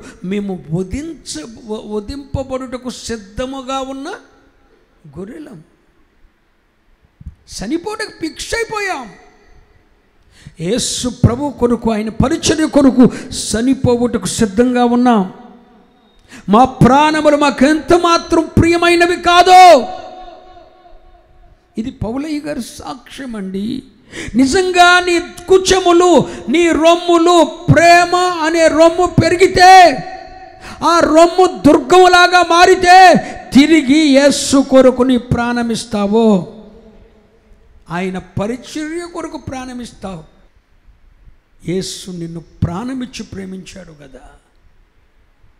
నీ ప్రేమ స్థాయి ఎంతవరకు ఎదిగింది యేసు ఎడల? అసలు దేవునిని ప్రేమిస్తున్నావా నీవు? నీ ప్రేమ అనే కుచమం, నీ ప్రేమ అనే రొమ్ము పెరిగిందా, లేకపోతే వయసు రాని వారి వలె ఉందా? ఆధ్యాత్మికతలోని వెతుకుతున్న కొలది, వధువు సంగముగా నీవు సిద్ధపడుతున్న కొలది నీ రొమ్ము దుర్గములా మారాలి. నీ ప్రేమ అనే రొమ్ము పరిపూర్ణతలోనికి రావాలి అంటే నువ్వు యేసు కొరకు తిరిగి ప్రాణమిచ్చే భక్తి నేర్చుకోవాలి. యేసయ్యా స్తోత్రమని చెప్పండి. ఇక రెండవది ఏంటి? రెండవ రొమ్ము పేరు ఏమని చెప్పాను? విశ్వాసం. విశ్వాసం అంటే ఏంటి? అరే నీ పిల్లలు పుట్టలేదురా, నీకు విశ్వాసం లేదురా, మనోళ్ళనే మాట్లాడండి. ఉద్యోగం వచ్చిందా? రాలేదు, నీకు విశ్వాసం లేదురా అంటే విశ్వాసం ఉంటే ఉద్యోగం సంపాదించుకోవడానికి విశ్వాసం, పెళ్ళి అవ్వడానికి విశ్వాసం, పిల్లలకి అంటానికి విశ్వాసం, ఇల్లు కట్టుకోవడానికి విశ్వాసం. దేవుని యొద్ద నుండి ఏది పొందాలనుకున్నా మన పితరులు ఏమి నేర్పారు? విశ్వాసం ఉండాలిరా, దేవుని మీద విశ్వాసం ఉండాలిరా, దేవుడు కార్యం చేయాలని దేవుని మీద నమ్మకం ఉండాలిరా, విశ్వాసం ఉండాలిరా అని నేర్పించారు. ఉద్యోగం వస్తుందిరా విశ్వాసం ఉంటే, పెళ్ళి అవుద్దురా, రోగం తగ్గుద్దురా, మంచం మీద లేస్తావురా, ఇదేగా మనం నేర్పించిన విశ్వాసం. విశ్వాసం అంటే అదే కాదండి. విశ్వాసం ఏం చేస్తుందో తెలుసా? దేవుని నుండి సంపాదించుకునే విశ్వాసం ఆవగింజంత విశ్వాసం అది. కానీ విశ్వాసములో పరిపూర్ణ విశ్వాసం మరొకటి ఉంది. అదేంటో తెలుసా అండి? కొండలను పెకిలించుటకు పరిపూర్ణమైన విశ్వాసం. ఆవగింజంత విశ్వాసం ఉంటే అన్నీ నీ పక్షంగా దేవుడు చేస్తూ వస్తాడు. అన్నీ అయిపోతాయి, నీ కార్యాలన్నీ దేవుడు చేస్తాడు. పెళ్లి సంబంధం చూడడం చెప్తాను నేను. నీ జీవితాన్ని స్థిరపరచడు అని నేను చెప్పను. నీ జీవితాన్ని స్థిరపరుస్తాడు, నీ జీవితంలో కావలసిన భాగస్వామిని ఇస్తాడు, గర్భాన్ని పండిస్తాడు, పిల్లల్ని ఇస్తాడు, ఉద్యోగం ఇస్తాడు, ఇల్లు కోసం సాయం చేస్తాడు, ఉద్యోగం కోసం సాయం చేస్తాడు. నువ్వు ఆయన విశ్వాసం ఉంటే ఏది ఈ అరణ్య యాత్రలో ఏది తక్కువ కాకుండా గిన్నె నిండి పొరలే ఆశీర్వాదం ఇస్తాడు. అది పరిపూర్ణమైన విశ్వాసం కాదు. విశ్వాసంలో పరిపూర్ణం వస్తే ఆ విశ్వాసం ఎలా ఉంటుందో ఒక మాట చెప్తాను. ఏప్రిల్కి రాసిన పత్రిక 11వ అధ్యాయం 37-38 వచనాలు. రాళ్లతో కొట్టబడిరి, అది విశ్వాసం. రంపములతో కోయబడి, దానికన్నా పైన 33లో పై మాట చదవండి. వారు విశ్వాసము ద్వారా. చాలు, ఇప్పుడు 37లోకి రండి. మరలా చదివి. వారు విశ్వాసము ద్వారా రాళ్లతో కొట్టబడిరి, రంపములతో కోయబడిరి, శోధింపబడిరి, ఖడ్గముతో చంపబడిరి. ఏంటి? బతికిరి, పిల్లలు పుట్టిరి, ఇల్లు కట్టిరి. అది ఆయయ్య గారిని దొరికే విశ్వాసం. నిన్ను నరకానికి తీసుకెళ్తారు చూసావా? పైనున్న యెరూషలేము మీద మనసు పెట్టరు. ఎంతసేపు ఇక్కడే so many lakhs, so many course దేవునికి ఇస్తున్నాడు, చూసుకో నీ బ్యాంకులో చేరుతాని. ఎవడు చెప్పాడా ఈ అబద్ధమైన బోధ? ఎక్కడ చెప్పాడురా? ఎక్కడ నేర్చుకున్నావురా నువ్వు? ఏంటిది? విశ్వాసము ద్వారా దేవుని కొరకు వారు రాళ్లతో కొట్టబడి. వారు అబ్బాయి ముందున్న కాలం ఇదేరన్నానా, మొన్నటిదాకా విశ్వాసం ద్వారా ఇదిగో అంటే పడిపోయిన రోజులు పోయినాయి అబ్బాయి. ఇక వచ్చింది ఏంటో తెలుసా నాన్న? అగ్ని పరీక్ష నాన్న. కరోనాను కాళ్ళతో తొక్కటం కాదురా బ్రదర్, కరోనాను ఢీ కొట్టే దినం ఇది. కరోనాను కాళ్ళతో తొక్కడానికి కాదు దాన్ని నేను పంపించింది, దాన్ని ఢీ కొట్టో, ఎదుర్కో. అంటే యేసు నామ ఉచ్చరణ చేస్తే, సిలువ రక్త ఉచ్చరణ చేస్తే ఏదైనా నీకు లొంగిపోద్దా? దేవుడు పంపించింది కూడా లొంగిపోద్దా నీకు? పిచ్చోడా, పిచ్చేసేలే కాకు. సైతాన్ అయితే లొంగిపోద్ది, కానీ దేవుడే పంపిస్తే, దేవుడు పంపించిందని ఆయన రక్తంతో నువ్వు అనిచేస్తావా? కుదరదు. నువ్వు దేవునికి విరోధంగా వెళ్తున్నావు, మునుగొల్ల కర్రకు ఎదురుతున్నావు, నీ కాలు అస్సాపుండు పడినట్టు పడిపోద్ది, చచ్చిపోతావు. మునుకొల్ల కర్రకు ఎదురు తినకూడదు. ఇప్పుడు రానున్న దినాల్లో నువ్వు క్రైస్తవుడిగా ఉండాలనుకుంటే, నేను యథార్థం చెప్తాను, నేను మబ్బి పెడతలా, నేను మబ్బి పెట్టి యేసుప్రభుని నమ్ముకున్నాను చెప్పలే, నేను యథార్థం చెప్తున్నాను. సత్యం అనుకుంటే గ్రహించు. సత్యం కాదురా బాబు, ఈ పాస్టర్ గారు చాలా కఠినంగా మాట్లాడుతున్నాడు, అక్కడికి వెళ్తే పెళ్ళి ఉద్యోగం అయిపోద్ది. నేను చెప్తున్నా, నీ ఉద్యోగం వస్తుంది, పెళ్లి చేస్తాడు. అది పరిపూర్ణ విశ్వాసం కాదంటున్నాను. అసలు విశ్వాసం ఏంటి? దేవుని కొరకు రాళ్లతో కొట్టబడ్డారు. నెక్స్ట్, రంపములతో కోయబడ్డారు, శోధింపబడ్డారు, ఖడ్గముతో చంపబడ్డారు. గొర్రె చర్మములు, మేఘ చర్మములు, వస్త్రాలు లేక గొర్రె చర్మములు, మేఘ చర్మములు వేసుకొని దరిద్రులయుండి శ్రమ పొంది హింస పొందుచు. నెక్స్ట్, అడవులలోను, కొండల మీదను, గుహలలోను, సొరంగములలోను తిరుగులాడుతూ సంతోషించిరి. అట్టి వారికి ఈ లోకము యోగ్యమైనది కాదు. కడుపు నొప్పి కూడా నువ్వు సహించవు ఈ లోకంలో. నీవు అర్జెంటుగా వెళ్ళిపోవాలి. ఏ రక్తం చేయండి, అయ్య గారు ప్రార్థన చేయండి, కడుపు నొప్పి వస్తుంది. కూసేపు కడుపు నొప్పి కూడా తట్టుకో, ఓర్చుకోలేవు. పరిపూర్ణ విశ్వాసం ఏం చేస్తుందో తెలుసండి? ఈ లోకము దాని ఆశను నీలో నుండి చంపేస్తుంది. చెప్పండి హల్లెలూయా. వారు విశ్వాసము ద్వారా ఈ లోకము తనకు యోగ్యమైనది కాదని ఎంచుకొనిరి. చేతులెత్తి చెప్పండి. ఏంటి? వారు విశ్వాసము ద్వారా ఈ లోకము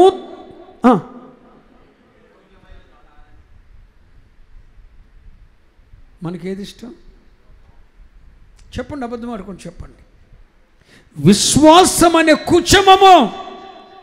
కుచము, ఒకటి ప్రేమ అనే కుచమము, రెండు ఈ విశ్వాసం అనే కుచమం పెరిగింది అనుకోండి, నాకు అక్కర్లేదురా ఈ లోకము నాకు యోగ్యమైనది కాదని ఎంచుకుంటావు. ప్రేమ అనే రొమ్ము పెరిగింది అనుకోండి, యేసు కొరకు చనిపోవాలని ఫిక్స్ అయిపోతావు. ఇది ఉన్నతమైన ఉపదేశం అండి. నేను ఒక మాట చెప్తాను, వింటారా? ఒక దైవజనుడు అంటాడు, వాక్యము దొరికిన వారందరికీ సత్యము దొరకలేదు. సత్యము దొరికిన వారందరికీ సర్వసత్యము దొరకలేదు. అంటే అందరికీ వాక్యం దొరికింది. కొంతమంది ఈరోజు కూడా అక్షరాన్ని అక్షరంగానే చదువుతున్నారు, అంటే ఇంకా వాళ్ళకి సత్యం దొరకల. కొంతమందికి ఈ అక్షరములో సత్యం దొరికింది. బాప్తిసం పొందాలిరా, మారు మనసు పొందాలిరా, పాపాన్ని విడిచిపెట్టాలిరా, సత్యం దొరికింది. కానీ సర్వసత్యం దొరకలేదు. సర్వసత్యం ఎప్పుడు దొరుకుతుంది? పరిశుద్ధాత్ముడు మీలోనికి వచ్చినప్పుడు మీరు సర్వసత్యములోనికి నడిపించబడతారు. పరిశుద్ధాత్ముడు నది ఒడ్డున ఉంచడండి, శీలమండల లోతులో ఉంచడండి, ఒడ్డున ఉంచడు. యేసు వచ్చేసరికి గలిలయ సముద్ర తీర ప్రాంతములో ఉన్న పేతురు దోణి ఒడ్డునుందండి. కానీ ప్రభు అన్నాడు, కొంచెం లోతుకు నడిపించు అన్నాడు. సత్యం దొరికింది. సత్యం అంటే యేసుక్రీస్తు కదా. యేసు ప్రభు ఏం చేశాడంటే ఒడ్డునున్నోడిని కాస్త లోతుగా నడిపించాడు, సత్యంలోకి నడిపించాడు. సత్యంలోకి నడిపించగానే మోకాళ్ళ మీద పడి విస్తారమైన చేపలు, అయ్యా నేను పాపినయ్యా, నన్ను విడిచిపెట్టి వెళ్ళిపోయా అన్నాడు. సత్యంలోకి వెళ్ళేసరికి అయినా నువ్వెవరివో ఎరగనని అబద్ధం ఆడనే ఆడేశాడు. సత్యం తెలుసుకున్నాడు. పాపినని, నువ్వు నన్ను విడిచిపెట్టి వెళ్ళిపో ప్రభు అయ్యా అన్నాడు సముద్రంలోనే. సత్యంలోకి వెళ్ళాడు, పాపిని ఒప్పుకున్నాడు, మళ్ళీ అబద్ధం ఆడేశాడు. కానీ పెంతెకొస్తు పండుగ దినమున అగ్ని నాలుకల వలె విభాగించబడిన పరిశుద్ధాత్ముడు తనలోనికి వచ్చాడు. పేతురు నడుం కట్టాడు. మరి అన్నడు పేతురు తప్పిపోలేదు. సర్వసత్యములోనికి ఈతలేనంత లోతులోనికి వెళ్ళిపోయి సంఘానికి బోధిస్తుంటే ఒక్క దినమే 3,000 మంది 5,000 మంది బాప్తిస్మాలు తీసుకుంటున్నారు. సర్వసత్యం. ఈరోజు నేను చెప్పింది సత్యం. ఎంత ఉన్నతమైన సత్యమో మీరు వినాలి. మిమ్మల్ని మబ్బి పట్టుదలంచుకోలేదండి నేను. దేవుడు అది ఇస్తాడు, ఇది ఇస్తాడు, ఇది ఇస్తాడు, అది చేస్తాడు, మిమ్మల్ని మబ్బి పెట్టి మోసం చేయాలనుకుంటలేదు నేనేమో. అలా మోసం చేసేవాడు ఎవడని ఉంటే వాడి దగ్గరికి వెళ్ళండి, నేను చెప్పనట్ట. అవునంటే అవును, కాదంటే కాదు. చేస్తాడంటే చేస్తాడు. పిల్లలారా, సత్యములోనికి వెళ్ళండి, సర్వసత్యములోనికి వెళ్ళండి. మీ రొమ్ములు, మీ కుచములు, పెండ్లి వయసు వచ్చిన దాని కుచములు. నేను అంటలే అదే అధ్యాయం మీరు పైకి వెళ్తే, పెండ్లి వయసు రాలేదు నా చెల్లెలకు, నాకు పెండ్లి వయసు వచ్చింది, నా కుచములు దుర్గములయ్యాయి అని చెప్తుంది. అక్షరం చదివితే నువ్వు బోల్తా పడతావు. నా రొమ్ములు, ప్రేమ అనే రొమ్ము ఎదిగింది కాబట్టి ఇప్పుడు ప్రభు కొరకు చనిపోతా. ఇప్పుడు విశ్వాసం అనే కుచుమం ఎదిగింది కాబట్టి, దుర్గమైపోయింది కాబట్టి, ఈ లోకము నాకు యోగ్యమైనది చెప్పరే కాదో. మరి నీ లోకం ఏంటిరా? అదిగో పైనున్న నూతన యెరూషలేం దిగివచ్చుచున్నది, పెండ్లి కుమార్తె వలె అలంకరించబడి. నాదది పైనున్న యెరూషలేం, అది నాది, ఆ లోకం నాది, అక్కడికి వెళ్ళిపోతాం. ఈ లోకము నాకు యోగ్యమైనది కాదు. నా విశ్వాసం అనే కుచమము, నా విశ్వాసం అనే రొమ్ము దుర్గంలా పెరిగిపోయింది. ఇప్పుడు నాకు ఇక్కడ ఉండాలనిపించటం లేదు. అదిగో యెరూషలేం, పునాదులు కలిగిన పట్టణం, ప్యాలెస్, రాజనగరు, నా కొరకు నా దేవుడు శిల్పి అయి నిర్మాణికుడై పునాదులు కలిగిన పట్టణాన్ని కడుతున్నాడు. నేను పైనున్న దాని మీద మనసు పెడుతున్నాను. ఒకరోజు చెవులు జోడీలు తీసి మళ్ళీ పెళ్ళికి వెళ్ళేటప్పుడు పెట్టి మళ్ళీ తీసి, సిగ్గు లేదంటే నీ మోకానికి ఏం ప్రతిష్ట? ఎవడు చెప్పాడు నీకు? నీలాంటి చెత్త దాని గురించే దేవుడు నీకేం చేయట్లా. నీ భర్త నీతిని చూసుకొని నేను ఆగిపోతున్నాడు దేవుడు. రాజీ పడొద్దు. చేస్తే చెయ్యి, ఇది మాని బలరథం తెస్తావా? మళ్ళీ పెళ్ళికెళ్ళి రోజు పెట్టుకెళ్తావా? ఎందుకంటే దాసు కూర్చున్న మస్తకి వృక్ష కింద పాతి పెట్టాలి, తీసింది. అంతేనా గారు? తీసిన ఏం చేయాలండి?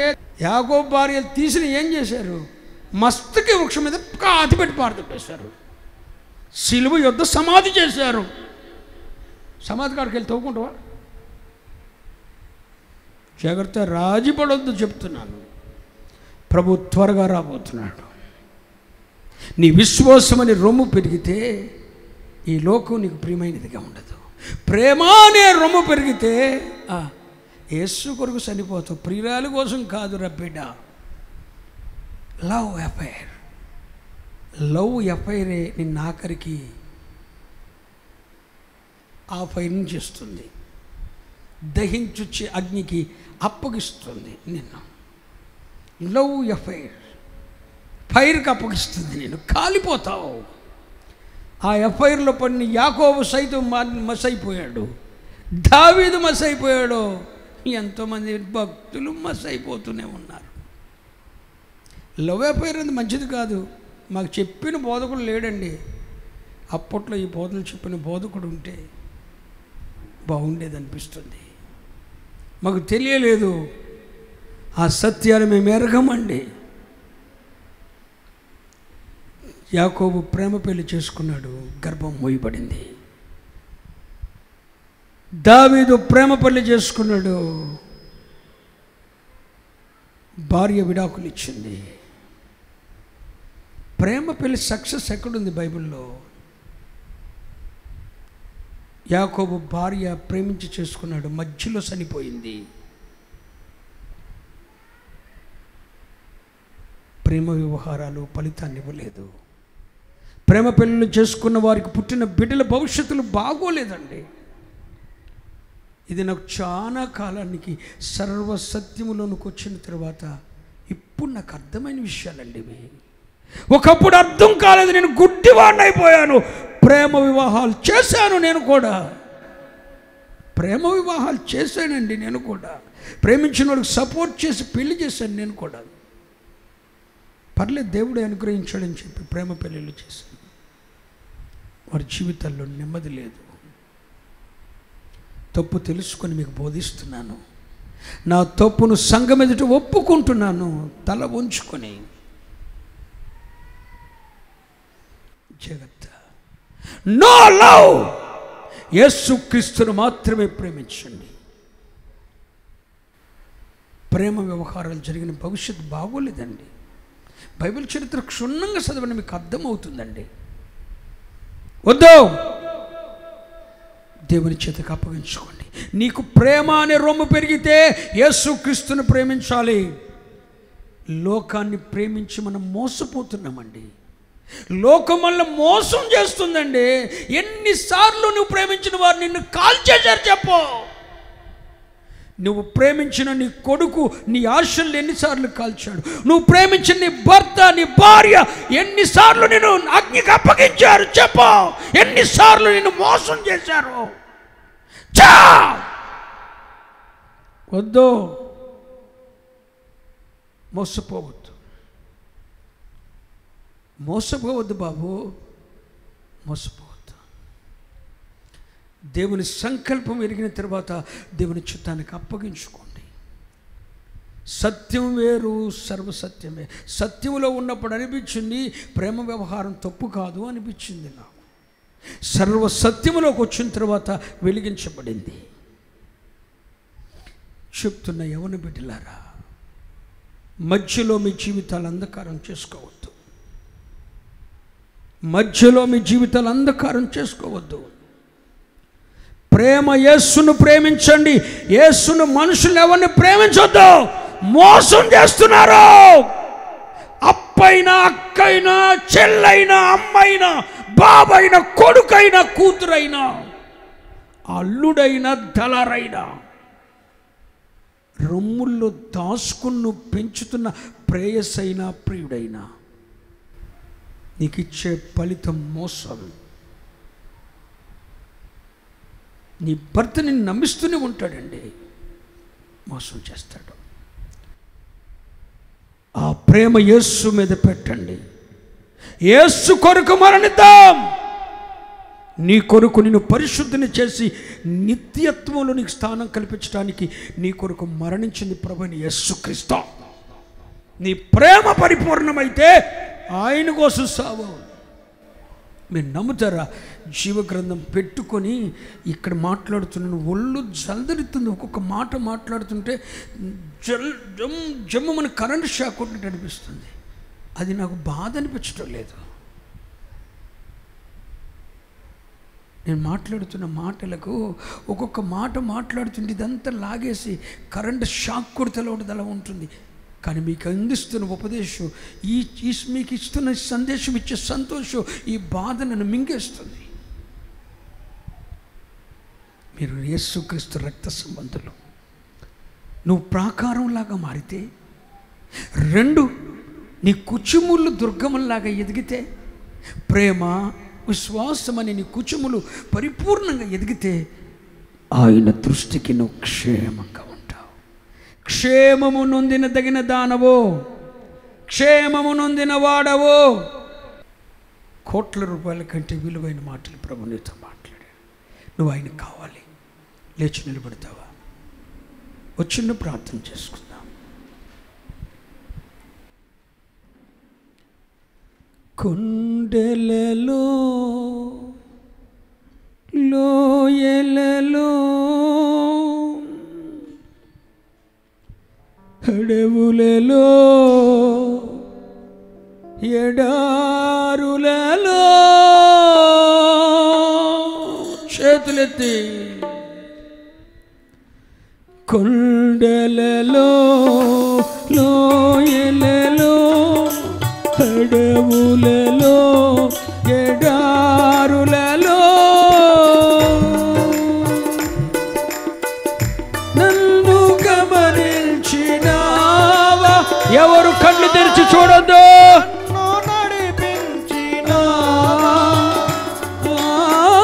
నన్ను గమనించినావా,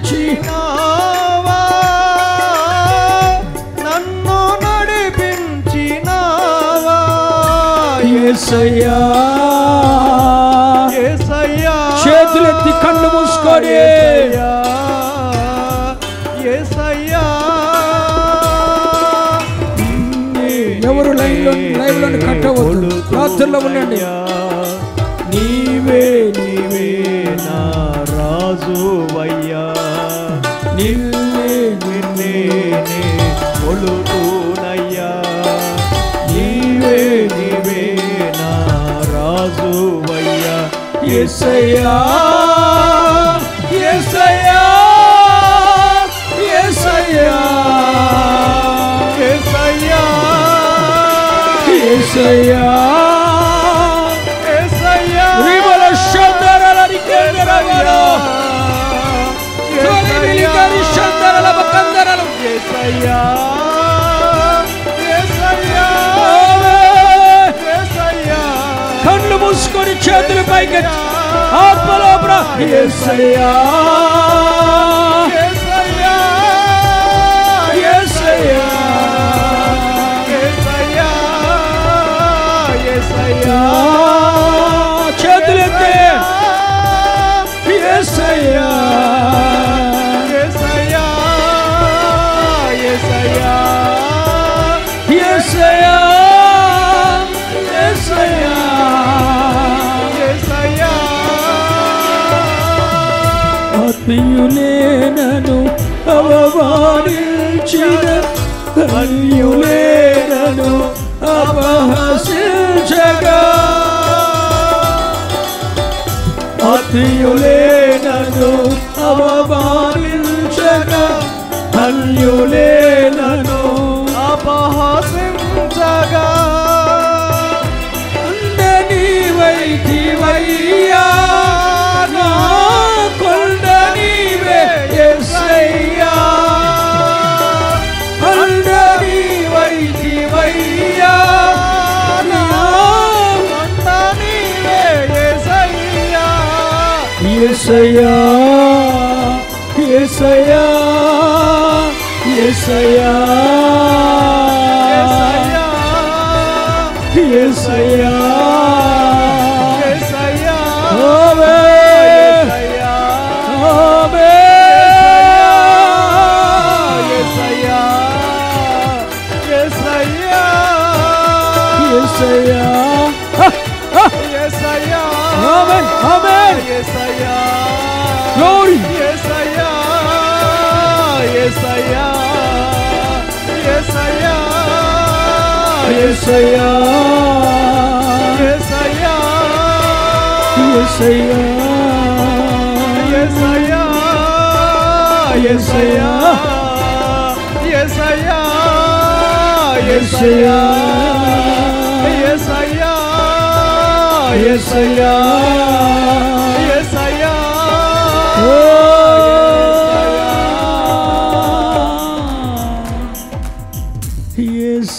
యేసయ్యా. నా ప్రియ పరలోకపు తండ్రి, నీ కృపాసనం మీదకి వచ్చిన నీ బిడ్డలందరి విషయమై చేతులెత్తుతున్నాను. నీ కనికరము కటాక్షము కృప నీ పిల్లల తలల మీదకు దిగవచ్చును కాక. నీ కొరకు వారొక ప్రాకారముగాను ఎదిగిన కుచుమముల వలె ఉండునట్లు కృప చూపుతురు కాక. వాక్య సత్యమెరిగి అలా ప్రవర్తించుటకు నడుచుకున్నటకు మీ కృప ప్రసాదించుదురు కాక. కూడి వచ్చిన నీ బిడ్డలందరికీ శుభం కలుగును కాక. సమాధానము నది వలె క్షేమము వారికి అనుగ్రహించబడును గాక. కృపాక్షేమములు వారి వెంట వచ్చును గాక. నీ కనికరము కటాక్షము వారి తల మీదకు దిగివచ్చును గాక.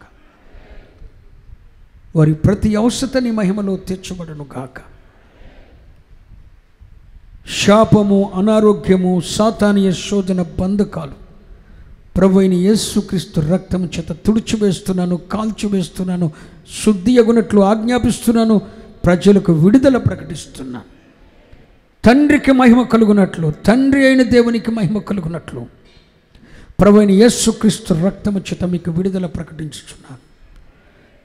సంఘానికి క్షేమాభివృద్ధి, తండ్రి అయిన దేవునికి మహిమ కలుగునట్లు ప్రభువైన యేసుక్రీస్తు పొందిన దెబ్బల చేత మీకు స్వస్థత ప్రకటిస్తున్నాను, విడుదల ప్రకటిస్తున్నాను, దైవిక స్వస్థత ప్రకటిస్తున్నాను, బంధకాల్లోని విడుదల ప్రకటిస్తున్నాను. కృప ఆవరించునుగాక, కనికరము దిగివచ్చునుగాక, ప్రజలకు శుభమవునుగాక. యేసు నామమున ప్రార్థిస్తున్నాను తండ్రి.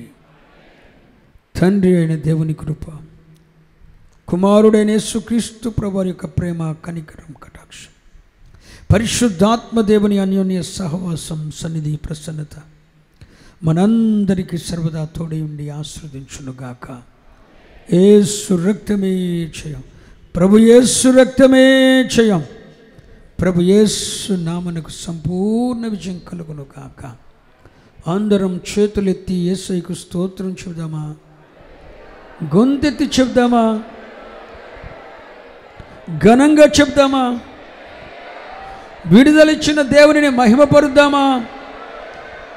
క్షేమము నొందదగిన వారని మనకు అనుమతించిన, ఆజ్ఞ జారీ చేసిన, ఆశీర్వదించిన దేవుని స్తుతిద్దామా? ఆయన దృష్టికి క్షేమము నొందిన వారమైతిమి. ఆమేన్, ఆమేన్, ఆమేన్.